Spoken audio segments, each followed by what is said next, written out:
आमच्या भागामध्ये काजूपाड्यापासून ऋषीवनपासून किंवा जगद्दे कंपाऊंडपासून लोकांना जाण्यासाठी जवळजवळ एक अर्धा तास चालावं लागतं। हा 1.5 किलोमीटरचं अंतर पार करावं लागतं। त्यासाठी आम्ही आमच्या भागामध्ये बस सुविधा आम्ही आमच्या भागात चालू केलेल्या आहेत। 477 पूर्वी फक्त अभिनवपर्यंत म्हणजे काजूपाड्याच्या बस स्टॉपपर्यंत होती, ती ऋषीवनपर्यंत नेण्याचं काम आपण त्या ठिकाणी केलेलं आहे।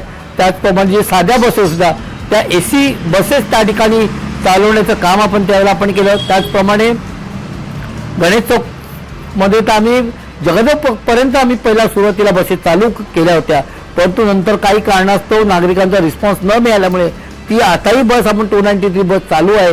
ती आपली पोस्ट ऑफिस श्रीकृष्णनगर या ठिकाणापर्यंत आपली चालू आहे आणि भविष्यामध्ये ती बस पुन्हा एकदा जगद्देव कंपाऊंडपर्यंत नेण्याचं काम मी या ठिकाणी करणार आहे। कारण तो रस्ता जो छोटा झालेला आहे, ट्रॅफिक जास्त आहे आणि रस्ता छोटा असल्यामुळे त्या ठिकाणी अडचण होते, तर ते निश्चित भविष्यामध्ये आपण ते मोठा करून त्या ठिकाणी आपण बस ही नेऊ। त्याचप्रमाणे चोगलेनगरचा जो रस्ता आहे, नेन्सी कॉलनीतून चोगलेनगर म्हणजे डिस्पेन्सरीपर्यंत, तिथून हनुमान टेकडीला आपण जाऊ शकतो, तर ती सुद्धा बस ती आपण आता लवकरच नेन्सी कॉलनीचा रस्ता पूर्ण होणार आहे आणि त्या मार्गावर सुद्धा आपण एक नवीन बस चोगलेनगरच्या एंडपर्यंत म्हणजे त्या डिस्पेन्सरीपर्यंत आपण चालू।